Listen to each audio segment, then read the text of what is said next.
नमस्कार, मैं हूं पंकज शुक्ल और एक बार फिर आपका स्वागत है अमरउजाला.com पर। आज हम इकट्ठा हुए हैं वेब सीरीज खाकी द बिहार चैप्टर के कलाकारों और उसके क्रिएटर के साथ, जिसको रचयिता कह सकते हैं हम। तो नीरज पांडे हमारे साथ हैं, करण ट्रैकर है, अविनाश तिवारी हैं और भव धूलिया हैं, जो कि सीरीज के डायरेक्टर हैं। तो शुरुआत हम करते हैं नीरज आपसे।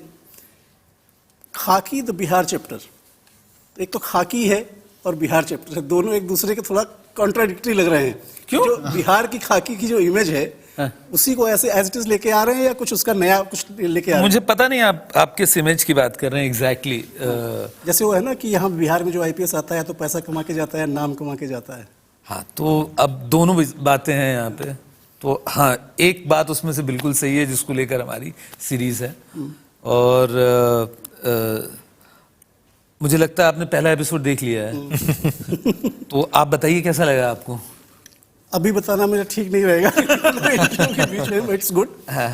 और मुझे जो सबसे अच्छी बात लगी कि मतलब आप एक सब्जेक्ट उठा करके उसका डीप रिसर्च करके, मतलब बेसिकली बायोपिक जैसी कहानी लग रही है। अमित लोढ़ा की बायोपिक है ये। नहीं, it's not a biopic at all. Biopic traces the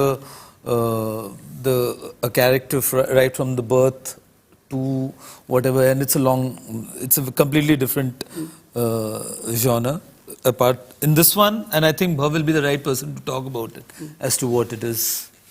बताएं भव जी, ये अमित लोढ़ा की लिखी हुई किताब पर आधारित है, पूरी उसी के ऊपर, या आपने फिक्शनलाइज किया है? वो एक शुरुआत, एक स्टार्टिंग पॉइंट था उसकी किताब।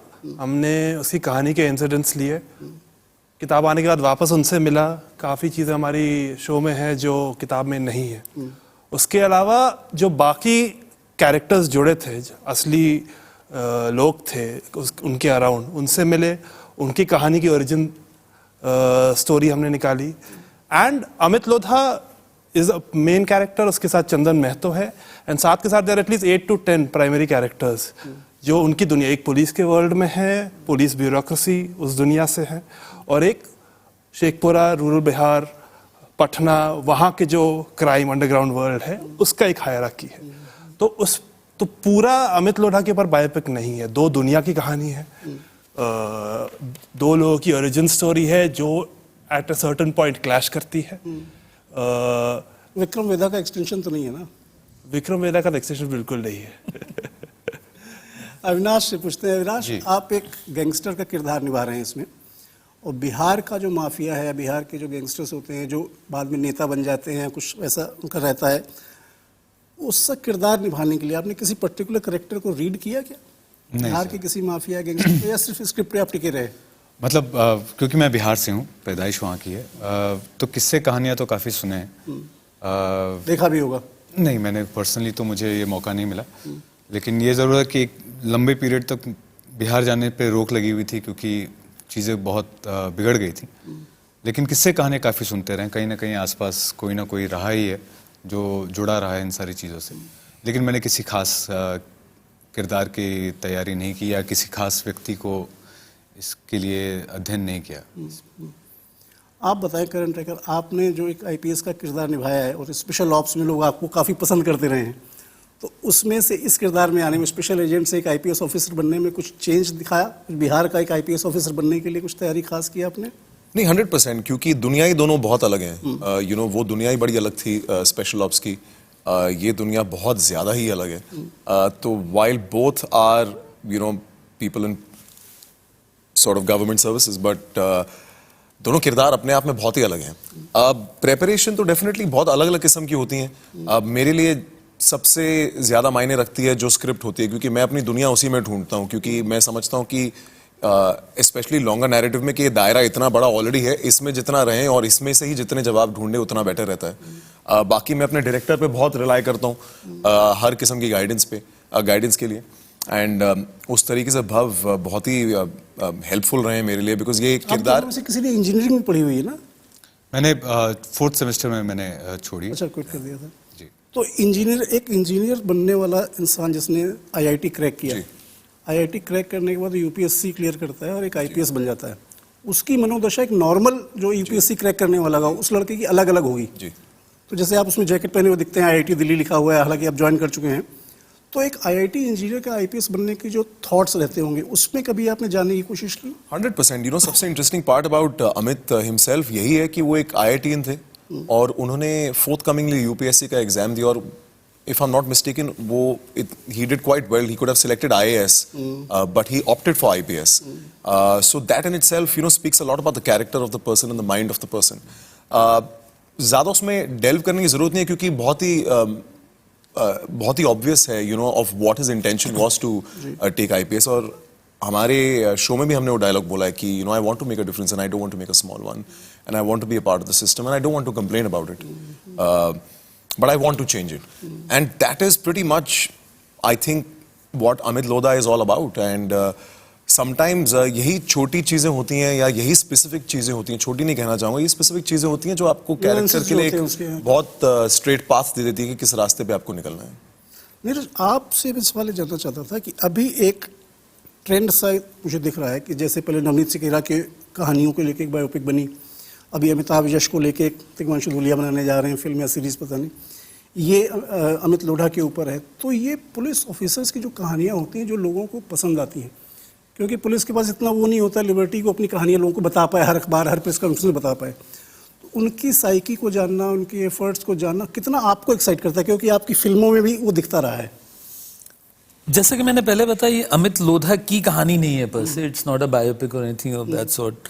और जैसा भव ने क्लैरिफाई किया आपको कि दो कैरेक्टर्स की कहानी है, एक नहीं, मैं ये जानना चाह रहा हूँ पुलिस की कहानियाँ जब आप तलाशते हैं, अब किसी की भी हो सकती है, अमित लोढ़ा की हो सकती है, किसी की हो सकती है, पुलिस की कहानियाँ जो अभी तक पर्दे पर नहीं आई हैं या लोगों को पता नहीं है, उन कहानियों को तलाशने में आपका क्लिक पॉइंट क्या होता है कि नहीं ये कहानी कही जानी चाहिए? मैं इसका क्लिक पॉइंट बता देता हूँ आपको। इसका क्लिक पॉइंट ये था कि N IITian who goes into IPS and then is born brought up in Rajasthan but goes into Bihar cadre, posted in Patna. I had not come across any other character like that in my journey. So I don't know whether you have come across someone like that or not. But that was a Navneet Sequeira भी IITian है। हाँ, तो I have not met Naveen, so I don't know. But that was the unique point for me. That was the start of this journey that we are talking about. भाव, आप बताएं कि जब आपने कहानी पूरी रिसर्च की होगी और बिहार के बैकड्रॉप पे एक स्टोरी बन रही है, उसके लिए जब करेक्टर सेलेक्ट करने की आई होगी बारी, और उस समय जब आप लोग शूट कर रहे होंगे, कोरोना के बीच में शूट किया आप लोगों ने उसके आसपास, तो कितना चैलेंजिंग था एक झारखंड जैसी जगह में जाके शूट करना? बहुत चैलेंजिंग था। हम लोग ऐसी जगह शूट कर रहे थे जहाँ आज तक शूट हुआ नहीं है। Daltonganj, north part of Jharkhand, जो बिहार के बॉर्डर पे ही पड़ता है, हजारीबाग। तो इतने बड़े यूनिट को, 200-300 लोगों के यूनिट को लेके हम लोग ने एटलीस्ट 4-5 शहर विद इन झारखंड शिफ्ट किए। It was a humongous task. Credit to our production department. Also वहाँ का लोकल सपोर्ट था। आप हर जगह जाते हो तो आप हर चीज़ मुंबई से नहीं लेके जा सकते हो। आपको वहाँ के लोकल टेक्नीशियंस, आपको वहाँ के लोकल जूनियर आर्टिस्ट, आपको वहाँ के छोटे एक्टर, आपको जाके वहाँ के थिएटर ग्रुप से एक्टर्स लेने पड़ते हैं। तो वहाँ आपको एक इंफ्रास्ट्रक्चर बनाना पड़ता है। 1-2 महीने पहले जाके आपको वर्कशॉप करानी पड़ती है। 100-200 लोगों का सीक्वेंस है तो 100-200 लोग मुंबई से तो आ नहीं सकते हैं जो अगर कैमरा के आगे। तो वहाँ के वही गाँव वालों को हमने लेके वर्कशॉप्स कराई बहुत सारी। एक सिस्टम खड़ा किया। बिकॉज फ्राइडे फिल्म वर्क ने MS धोनी की थी वहाँ, उसकी वजह से एक रांची में एक था नेटवर्क। लेकिन दिस टाइम हम लोग ने एक्सपैंड किया नॉर्दर्न झारखंड में भी। हमने कुछ दिन बिहार में भी शूट किया है, पटना और नालंदा नवादा में थोड़ा बहुत। तो लॉजिस्टिक्स का प्रेशर आपके ऊपर रहता था या आप सिर्फ डायरेक्शन पे फोकस करते थे अपने? मैं सिर्फ डायरेक्शन पे फोकस करता था, बट हमारी टीम एक बहुत ही एक्सटेंसिव टीम है फ्राइडे फिल्म वर्क्स के। उनका रिस्पॉन्सिबिलिटी रहता है। हम लोग साथ में ही काम करते हैं, but it was always evident. आप इतना बड़ा प्रोजेक्ट उठा रहे हो तो आपको दिखता है जिस तरीके से लोग मूव कर रहे हैं। अविनाश, आपसे जानना चाहेंगे कि जो आप किरदार कर रहे हैं इस सीरीज में, अगर बिहार का हम सोशल फैब्रिक देखें तो उसमें जो जाति व्यवस्था है और वर्ण व्यवस्था है बहुत ही क्लियर कट है वहाँ पे, मतलब पूरी पॉलिटिक्स उसी के ऊपर बेस्ड है।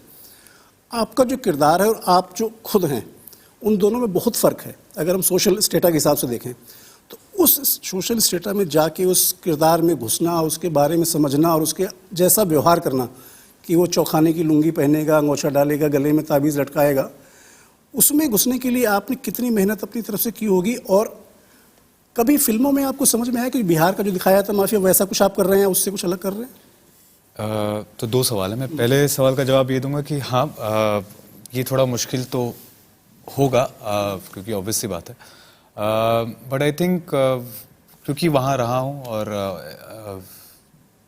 थोड़ा ऑब्जर्वेशन रहा है कुछ चीज़ों का, तो देखते रहा हूँ बचपन से। ये मेरे लिए वो काफ़ी मुश्किल नहीं था कि क्या होगा क्या नहीं, उसे कितने आसानी से अपने अंदर ढाल लूँ, वो शायद जो चैलेंज था वो ये था। अब वो हो पाया या नहीं हो पाया वो तो देखकर पता चलेगा। दूसरा सवाल जो है आपका, उसका ये कि क्या था दूसरा सवाल? दूसरा सवाल, आपने उसको किरदार करने के लिए किसी हिंदी फिल्म में उसका कोई इफेक्ट है कि आप मुझे लगता है कि आज तक खासकर बिहार के जितने भी सो कॉल्ड विलन्स दिखाए गए उनको एक बड़ा ही कैरिकेचरिश प्रेजेंटेशन रहा है उनका। They have all shown to be some non human kind of people. My attempt on this is to kind of humanise him. Some might call it क्या, glamorizing the criminals is what people say, right? I would want to call it to humanize him, to see what might be the reason for someone to do what they do. कोशिश ये रही है, अब उसमें सक्षम रहे हैं कि नहीं ये समय बताएगा, बट इरादा यही था। करण, आप जब पुलिस की यूनिफॉर्म पहनते हैं, जी, एक नॉर्मल आदमी कोई भी यूनिफॉर्म पहनता है, यूनिफॉर्म का एक अलग ही लुक होता है, अलग ही ग्रेस होता है, और जब आप पुलिस की यूनिफॉर्म, वो भी एक आईपीएस की यूनिफॉर्म पहनते हैं, तो नॉर्मल करण टैकर का और आईपीएस की यूनिफॉर्म पहनने के बाद जो उसके अंदर किरदार है, क्या फीलिंग कैसे बदलती है? नहीं पूरी तरीके से बदल जाती है। आपका चाल चलन, बात करने का तरीका, आपका रुतबा ही एकदम से बदल जाता है जिस मिनट आप यूनिफॉर्म में आते हैं। एंड उसका एक मजा है, आई वोंट डिनाई इट, बड़ा इट्स अ गुड फीलिंग। मुझे याद है सबसे पहली बार जब मैंने यूनिफॉर्म पहनी थी, मैंने अपनी मम्मी को फोटो भेजी थी, पूरे मतलब लुक में, and she was really happy about it because my mother, and for that matter even my जो मेरा मेकअप करते हैं, he's been for the longest telling me कि आपको एक यूनिफॉर्म वाला रोल करना चाहिए. So I was extremely happy the first time I uniform. But more than that, that's a very temporary feeling. The minute you get into uniform, you also realize the importance of the character you're playing. Especially इसलिए क्योंकि आप, while ये biopic नहीं है, but you are playing a real person, and you're playing a real person who's still in service and is a very young guy. He's very out there. उनकी किताबें, उनकी कहानी है. तो वो फीलिंग है, वो चेंज होकर बड़ी एक रिस्पॉन्सिबिलिटी वाली फीलिंग आ जाती है कि you want to make sure कि आप राइट पाथ पर हैं अपने कैरेक्टर को लेके. अगर जो यूनिफॉर्म ऑफिसर्स देख रहे होंगे हमारा शो, हाँ जी, उनके लिए जो देश की ग्रेटफुलनेस है, उसके बारे में कुछ कहना चाहेंगे आप? 100%. मुझे याद है कि एक दिन मेरी अमित सर से बात हो रही थी, और मैं उनको कह रहा था कि सर अगर शूट करने में ये इतनी दिक्कत आ रही है तो आई कैन ओनली इमेजिन कि असलियत में आपके लिए ज़िंदगी क्या रही होगी.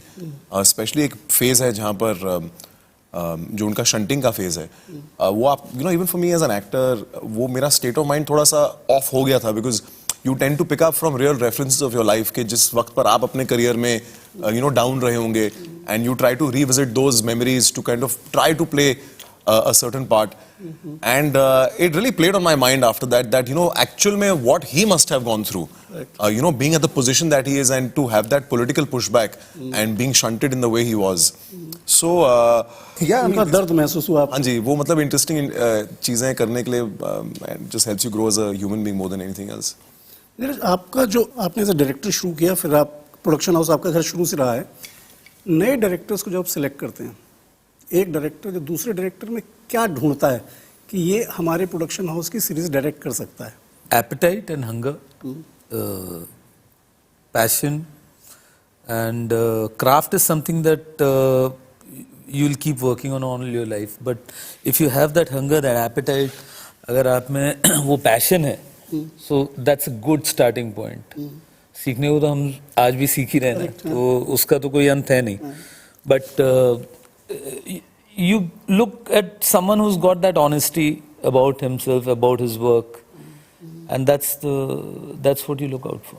और जो एक रचयिता की जिम्मेदारी होती है किसी चीज़ को रचने की, क्रिएटर जो है, जिसको हिंदी में रचयिता मैं बार-बार इसलिए कह रहा हूँ ताकि लोगों को समझ में आ जाए, नाम यूज़ करना शुरू करें, अभी क्रिएटेड बाय ही जाता है, तो उसकी जिम्मेदारी सिर्फ कहानी को ओके करना या कैरेक्टर्स को ओके करना या डायरेक्टर को ओके करने तक ही नहीं रह जाती है. उसकी जिम्मेदारी पूरा जो बन के आएगा, निकल के आएगा, उसकी जिम्मेदारी है. और जो फ्राइडे फिल्म वर्क्स या फ्राइडे स्टोरी टेलर्स की जो एक परंपरा रही है कि आप लोग कहानियाँ ऐसी लाते हैं जिसमें कहीं ना कहीं पुलिस का या स्पेशल एजेंट्स का, हालांकि बाकी फिल्में आप लोगों ने बनाई, क्रिकेट के ऊपर बनाई, सब बनाई, लेकिन एक इमेज बन जाती है प्रोडक्शन हाउस आप की। बना देते हो तो Public बन की। जाती है, आप नहीं बनाएगी नहीं बनेगी। तो अच्छी बात है, इमेज अच्छी बने तो अच्छी बात है, खराब इमेज नहीं बननी चाहिए। वही जैसा आपने कहा कि आप बड़ा मजा आता है सबको कि आप बॉक्स कर दें कि आप इस तरह का काम करते हैं, आप ये बनाते हैं, फिर उनको बताना पड़ता ही नहीं भाई और भी बहुत कुछ है।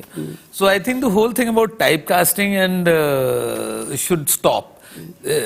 Today it will be stupid of me to assume that you can do only one thing. Right? आप सिर्फ ये इंटरव्यू ले सकते हैं और कुछ नहीं कर सकते, ये तो गलत होगा ना सोचना मेरे लिए. इसी तरीके से at least the media should be cognizant about that as an actor, as a technician, when you are talking to other people, they are capable of much more than what they are currently doing also and what they have done. Look back at what they have done and all that. सवाल मेरा ये था कि जो आपका production house है वो जब सेलेक्ट करता है सब्जेक्ट, तो उसमें क्या नैरो डाउन करने के लिए उसका कुछ रहता है कि हमारा जो पास्ट किया हुआ वर्क है और जो लोग हमसे एक्सपेक्ट करते हैं, लोगों के एक्सपेक्टेशन के हिसाब से आप सब्जेक्ट सेलेक्ट करते हैं या आप हमेशा फ्री रहते हैं? मेरा सवाल ये था, जो आपने एक्सप्लेनेशन किसी और चीज़ का दे दिया. मैं बिल्कुल फ्री रहता हूँ और वो जवाब और ये जवाब दोनों टाई अप भी हो जाएगा. Because if I start thinking about what you are thinking or what the other person is thinking or expecting me to do, then I'll be dishonest to my own idea. Okay, I should be cognizant that yes, okay, whatever has been done is done. That's past, and you're looking, you want to chase newer ideas, you want to say things that you've not said so far. And that's always the temptation कि आप कुछ नया ढूंढें अपने कहने के लिए ताकि you are engaged with your audience. The only people that we are responsible for is the audience, no one else. So as long as we know that yes, we are working in that direction and not giving the audience the same thing again and again and trying and giving them a different perspective of all of whatever is going on. It's good. एक सवाल अभी मैं इससे जुड़ा हुआ और पूछूंगा, मैं अविनाश से बात करना चाहता हूँ कि फिल्मों में जो एंटेगोनिस्ट होता है, जिसको हम बोलते हैं कि विलेन है या जो भी है, उससे ज़्यादा करने में आनंद आया कि या जो मजनू टाइप के वो आप किरदार करते रहे हैं उसमें ज़्यादा आनंद आया? किस में ज़्यादा कंफर्टेबल लग रहे हैं आप खुद को? मुझे एक्टिंग करने में सबसे ज़्यादा मज़ा आता है, वो किरदार जो भी हो. इसमें ये ज़रूर कहूँगा कि इसमें एक सेंस ऑफ पावर है जो महसूस होता है आपके किरदार को. वो रियल लाइफ में मुझे मौका नहीं मिला आज तक. तो वो सेंस ऑफ पावर तो आई वाज Enjoying. या I had fun, I wouldn't deny it. Majnu के अलग सुख थे, इसके अलग मजे हैं. तो जैसे करेक्टर आप कर रहे हैं, आपने कहा कि एक पावर का गेम है. That's a good line, by the way. What you just said. Majnu का सुख. हाँ, the way it landed. ये आप तो एक्टिंग नहीं कर रहे ना, या तो रियल है आपका. ये जो माने. मतलब आपको नीरज पांडे से तारीफ मिली तो यही सबसे बड़ा कॉम्प्लीमेंट है आज का आपका. आज सही तरफ से वो उठा था बेड. और ये लाइन के पीछे एक बहुत जैसे उन्होंने एक एक्सपीरियंस बताया अपना कि हमने अमित लोढ़ा से बात की और उनके समझा उसकी कैसे कैसे प्रॉब्लम्स आती हैं. जी. वैसे ही मतलब भले वो क्रिमिनल हो, भले वो कोई माफिया हो, लेकिन उसकी पर्सनल लाइफ होती है. जी. उसको जीना आसान नहीं है. जी. ठीक है, उसके क्राइम के बारे में दुनिया जानती है, लेकिन उसका भी कोई दर्द होगा, उसका भी कोई पीछे एक कहानी, बैक स्टोरी होगी. जी. उसको पता करना और उसको जीना, जबकि एक आदमी आपको मान के चलता है you are a powerful person. जी. तो जो personal life of a powerful person is always very tragic. Right. उसका कहीं थ्रेड पकड़ने की कोशिश की आपने इस किरदार में? मुझे लगता है वो हमारे स्क्रिप्ट में भी है. ऑफ कोर्स, मतलब अगेन मैं ये कहूँगा सिर्फ ये गैंगस्टर के लिए नहीं, हर किरदार के लिए होता है. और यहाँ भी राइट फ्रॉम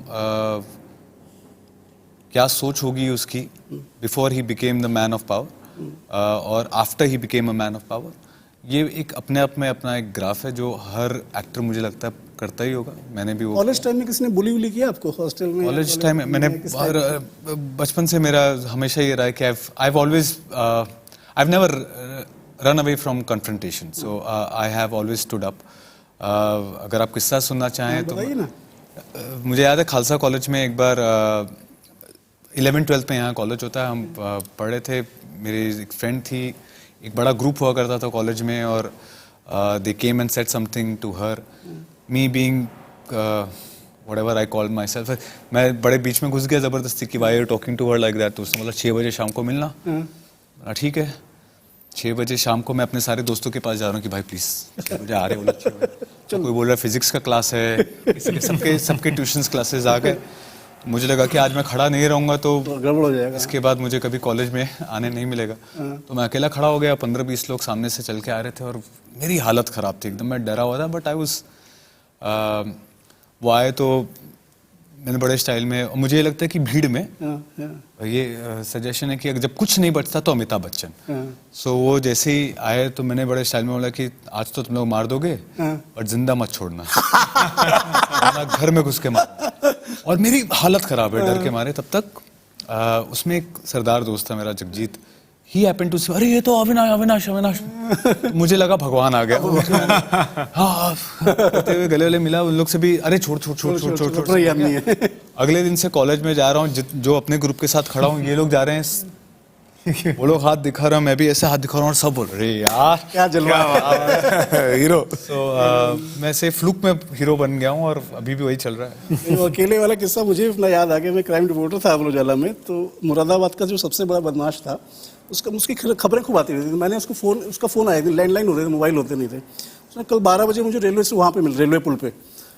अच्छा, मैं यंग उस समय, कहा चलो चलते हैं। हम चले गए पुल पे, रामगंगा के ऊपर पुल बनाया रेलवे का, बीचों बीच में खड़ा हुआ और मैं बाइक खड़ी करके पैदल आधे पुल में जब पहुंच गया, मुझे लगा मैंने किया क्या है, यहाँ मुझे मार देगा तो क्या होगा। लेकिन वो मोमेंट होता है। आप गए, फिर उसने गले वाले में लाया कि नहीं आपसे कोई शिकायत नहीं है, आप लिखिए, आप अपना धर्म निभा रहे हैं, मैं तो देख रहा था। चलो ठीक है। भाव, आप बताएं आपका एक्सपीरियंस कैसा है जीवन का, जो काम आता है इस तरह की सिचुएशन में? कैसे सिचुएशन में? दबंग टाइप का कुछ किया आपने जीवन में कभी? जी नहीं, मुझे लगता है इन लोगों को कि मैं बहुत एग्रेसिव हूँ सेट पे, लेकिन मैं नाम धूलिया है भैया, नहीं हुई है। धूलिया नाम है, सरनेम तो धूलिया है। सरनेम धूलिया है, तेवर धूलिया है, लेकिन मेरी जर्नी अलग ही रही है। तो क्राइम सीरीज डायरेक्ट करते समय एक डायरेक्टर का सेट ऑफ माइंड क्या रहता है? मतलब उसको क्राइम में क्या नया निकाल के लाना, क्योंकि क्राइम की सीरीज सबसे ज़्यादा बनती है। अगर हम OTT पे देखें या TV पे देखें, क्राइम पेट्रोल है, सब कुछ चलता रहता है। तो क्राइम सीरीज जब बनाने का चैलेंज आया किसी डायरेक्टर के पास या आपके पास आया, तो आपने क्या सोचा कि मेरे डिफरेंशिएशन पॉइंट क्या होगा इस सीरीज में? मैंने ये नहीं सोचा कि बाहर क्या हुआ है क्या नहीं हुआ है। मैंने ये सोचा कि सबसे रूटेड और रियलिस्टिक वे में कहानी को कैसे बता सकते हैं, असलियत में क्या होता है, इसको हम लोग एक ड्रामेटाइज एंगेजिंग फैशन में कैसे बता सकते हैं। बिहार गए इसके पहले कभी आप इसकी शूटिंग से? बिहार में इसकी रिसर्च पे गया। अच्छा, वो पहला आपका था बिहार से? बिहार, हमारे राइटर जो है उमा शंकर सिंह, उनके साथ मैं गया नालंदा, नवादा, पटना, वहाँ लोगों से मिला, वहाँ समझा, जो किताब में था उसको हम लोग ने डिटेल में एनालाइज किया, क्या होता है क्या नहीं होता है, and then we try to find out कि इसको ऑथेंटिक और इंगेजिंग वे में कैसे बता सकते हैं। अब सब अपने आप, हर कहानी एक इंडिविजुअल की यूनिक बन ही जाती है।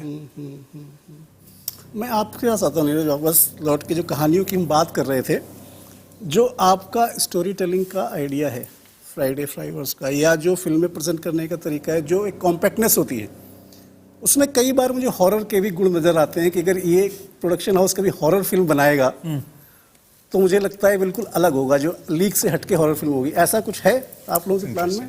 नहीं, और ये आप जानते हैं, और जानते हुए जो है आपने प्रश्न पूछा है ये वाला कि we want to do something in that genre. We firmly believe that that's one genre that has not been done properly in this country, and we are working towards that. We are trying to figure out how to go about it. We have a banner which we've recently floated, Friday Fireworks, that is just going to cater to horror content. And yeah, we are trying to put a team together जो responsible मुझे है। बताइए Friday नाम कहाँ से आया, ये हम जानना चाहते हैं। ये अब इतनी पुरानी बात है, मुझे भी याद नहीं आ रहा है, बट ये जरूर है कि मतलब उस समय हम लोगों ने वेडनेसडे नहीं सोचा था। तो जब कंपनी का नाम था तो हम लोगों ने फ्राइडे फिल्मवर्क्स रख दिया, and then of course we wanted to make a film. I think Wednesday was the third script, and that is just by chance that the first two films never got made. तो नहीं तो मतलब obviously we wouldn't have done this. So Friday, I don't recall. Obviously it's got to do with the fact that we release our movies on Friday. But ये नहीं सोचा था that our first film will be called Wednesday. And yeah, that's how we land. Yeah. Neeraj Pandey का जो imagination है film को लेके, cinema को लेके, वो मुझे बाकी लोगों से बहुत अलग इसलिए लगता है कि ये जो कहानी ढूंढ कर लाते हैं उसका रिजल्ट क्या हो वो सेकेंडरी है, लेकिन कहानी का फर्स्ट जो पॉइंट आता है व्यूअर के सामने वो स्ट्राइक करता है। बाद में नीरज पांडे का भी नाम आता है कि नीरज पांडे बना रहे हैं तो कुछ और भी होगा। तो आपको जब नीरज पांडे के प्रोडक्शन हाउस में या फ्राइडे स्टोरी टेलर्स में मौका मिला तो वो दिन कैसा भी था आपका? वो दिन था, बॉम्बे में ऑफिस खुले नहीं थे, कोविड-1 के टेल एंड में था। कितने साल हो गए आपको बॉम्बे में आए हुए? मुझे बॉर्न ब्रॉट अप यहीं के हैं? जी नहीं, मैं पैदाइशी इलाहाबादी हूँ। प्रयागराज ही हो गए? हाँ, प्रयागराज, मेरे समय इलाहाबाद। और बम्बई में रहा हूँ, फादर नेवी में थे, तो साउथ में रहा हूँ, कोचिन में, वैसे गढ़वाली हूँ। बट बम्बई में 14-15 साल रह चुका हूँ। और जब सर के ऑफिस में आया था, कुछ सर थे, 2-3 लोग और थे, ऑफिस पूरी तरह खुला नहीं था। उन्होंने बुलाया, उन्होंने एक किताब दी मुझे। हमारी पहले बातचीत हुई फिल्म्स के ऊपर, क्या करना चाहते, क्या नहीं करना चाहते, क्या पसंद है। उन्होंने मेरे को किताब दिया, बोला एक बार पढ़ के आप बताइए आपको क्या लगता है। 2 दिन बाद मैं मिला उनसे, मुझे कहानी बहुत अच्छी लगी, बहुत रोचक लगी। उसके बाद I had the complete freedom to shape किस तरीके से बोलना है ये कहानी with our writer Uma Shankar Singh. हम लोग ने एक ब्लूप्रिंट बनाया उसको, किस तरीके से लिखना है। हमारे डिस्कशंस हुए। वो तो ठीक है, पहले जैसे हो गया ओके, हाँ। You are doing this series. उस दिन आपका कैसे? उस दिन क्या था, किसको फोन किया ऑफिस से निकल के?